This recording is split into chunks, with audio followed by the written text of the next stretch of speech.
Hi class, it's me, your math teacher Jello. In today's lesson, I will show you how to solve word problems involving scientific notation. So let's get started. Problem number 1. Light travels at a speed of 3.00 times 10 raised to 8 meters per second. The distance from Earth to the Sun is approximately 1.496 times 10 raised to 8 kilometers. The question here, how many seconds does it take for light to travel from the Sun to Earth? So class, ang tinatanong natin dito, ilang segundo lalakbayin or magta-travel yung light from the Sun to the Earth. Okay? So, of course, our step number 1 is identify all the given information. Okay, so here, ang ating speed or V or stands for velocity. Let me write. So, from the given, sabi dito, we have 3.00 times 10 raised to 8 meters per second. So, that is your speed or V, no? Okay. So, let us write 3.00 times 10 raised to 8 meters per second. Okay, kung mapapansin natin class, meron tayo ditong dalawang very good scientific notation. Okay? And then, another given, of course, that is the distance, no, from Earth to the Sun. Approximately 1.496 times 10 raised to 8 kilometers. So, which means ito yung ating distance, no? Okay. So, let me write. So, D is equal to 1.496 times 10 raised to 8 kilometers. And then, of course, the question here is how many times, how many seconds, no? Okay, so ibig sabihin, time yung nawawala rito. So, T is unknown, right? Or which is in seconds specifically. And then, of course, we will be using the formula, kung natatandaan nyo. Of course, sa science natin, class. So, we have, very good, the formula is T is equal to D over V. Okay? So, nag-derive lang tayo, no? Okay. So, V equals D over T. Kaya, magiging T equals D over V. Okay? So, ito yung formula na gagamitin natin later. And then, syempre, meron tayo ditong step number 2. Okay? So, let me write step number 2.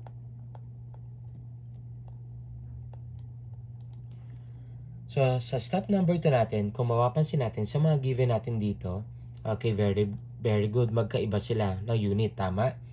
So, ibig sabihin, magko-convert tayo dito into meters. So, step number 2,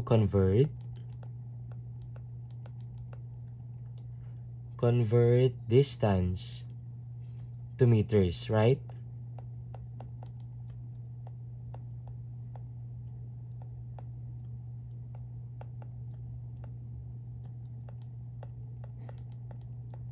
Okay.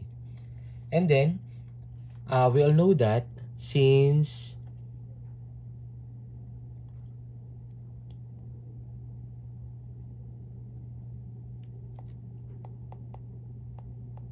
since 1 kilometer is equivalent to, very good, 1,000 meters, right? Okay. And, of course, we can actually express 1,000 meters with base 10, right? With base 10 and then raised to the 3. Tama? Okay. So, ibig sabihin, yung 1 kilometers that is equal to, or 1 kilometer perhaps, is equal to 1,000 meters. And, of course, we can express 1,000 meters in this form. Okay, so 10 cube meters. Gets? Okay. And then, dito, pwede tayo mag-convert. So, we have distance. So, D equals 1.496 times 10 raised to 8. Tama? Of course, yung ating unit, kilometers, and then times yung ating ratio rito ay ito yung gagamitin natin.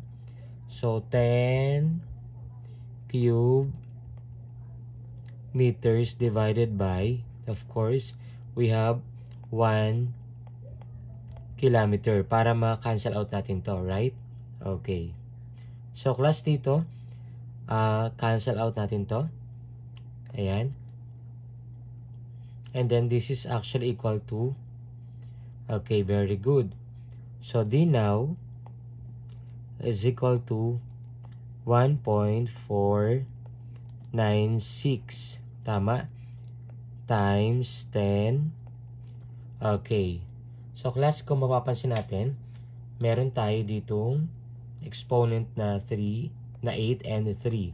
Okay. So what do we do?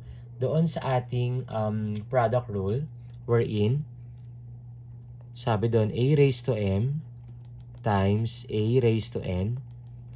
So this is actually equal to a raised to m plus n. Tama? Okay. So meaning, ipag-add lang natin sila. Gets? So this time, magiging 8 plus 3, magiging 11. And of course, na-convert na nga natin to another unit. So ang ating unit na gagamitin na dito ay meters. Gets ba? Okay. And then, proceed tayo sa ating step number 3.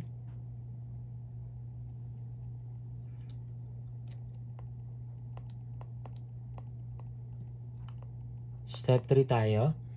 Okay, so use the formula for time, di ba? Okay. Use the formula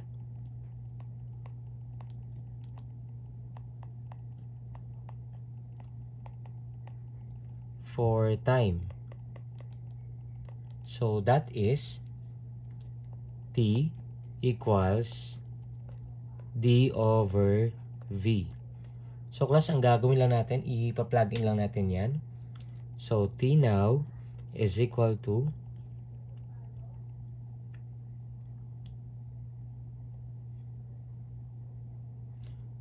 yung ating D dito, syempre, ito na yung gagamitin natin. Right? So 1.496 times 10 raised to 11. Do not forget the unit, the meters, no? Okay. And then divided by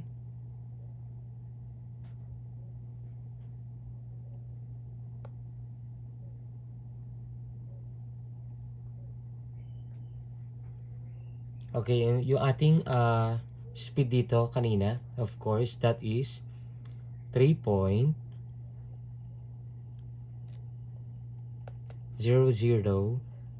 times 10 raised to 8 meters per second. Okay? So class dito, pwede tayong mag-manual computation or using our calculator. Sige, ipakita natin yung dalawang process. Okay? So using our calculator class, okay, let me use my calculator. Ayan. So usually, guys, ang ating calculator dapat naka-default yan, no? Into math. Ayan, dito. So, kung mapapansin natin, naka-normal siya. And then, using our scientific notation, so, dapat ito yan. Mag-shift tayo and then mode. And then, pipiliin lang natin yung ating number 7, which is scientific notation yan. Kapag 8 normal yon, no?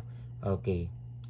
So, kasi, given natin ay scientific notation, kaya gagamitin natin yung scientific notation, which is number 7.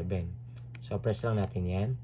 And then, so, lalabas to from scientific notation from 0 to 9 digits. Ibig sabihin, so, 0 to 9. So, ako, mas maganda gamitin natin yung number 5. So, or 5 digits para meron tayong makukuhang 4 digits after nun. Okay?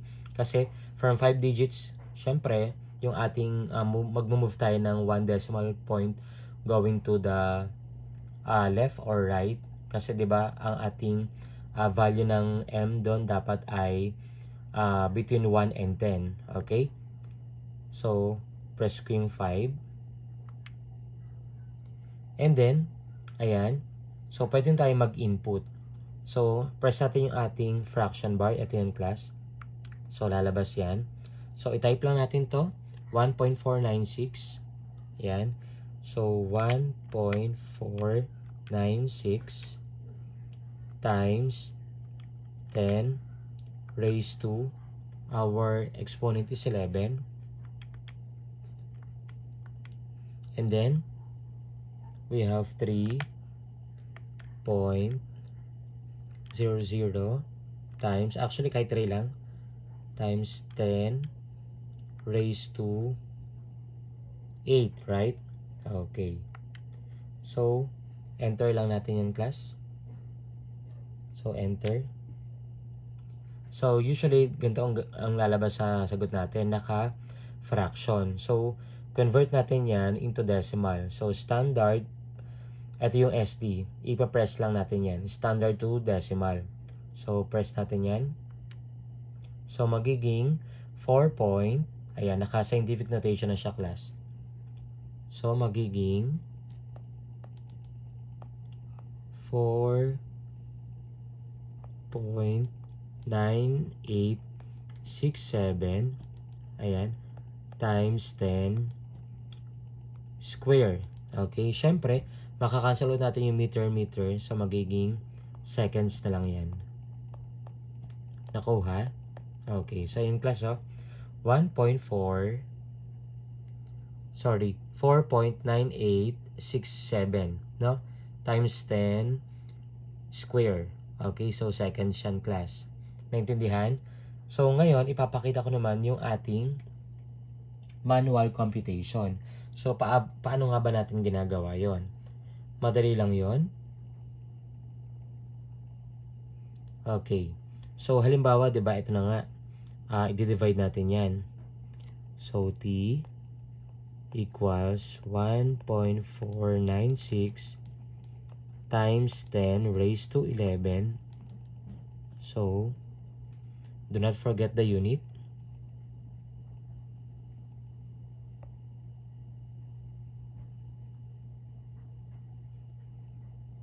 And then we have 3.00 times 10 raised to 8 meters per second.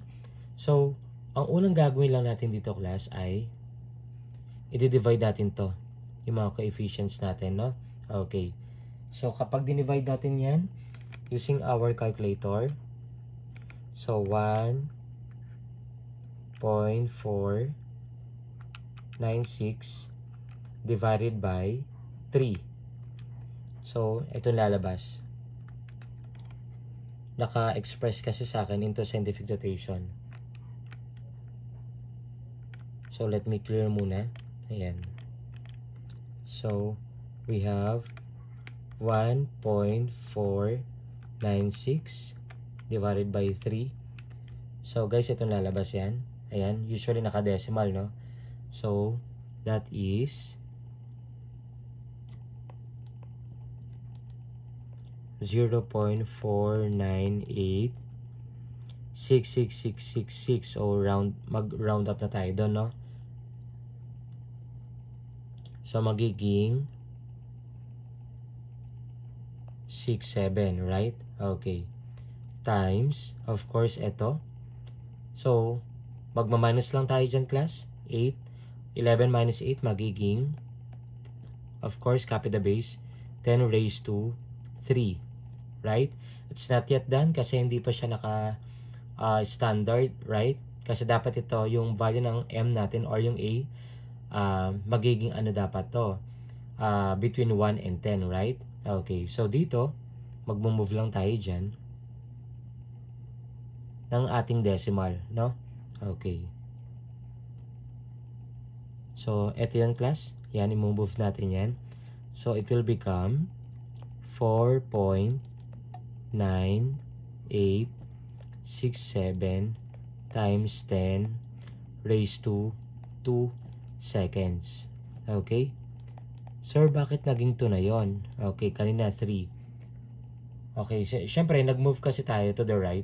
So, dito, magsusubtract lang tayo ng 1. So, 3 minus 1, magiging 2 na to. Okay? So, class, tignan nyo. Ito yung manual computation.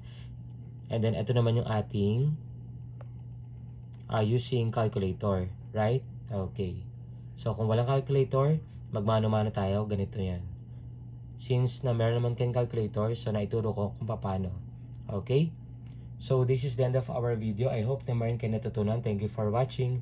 Follow for more.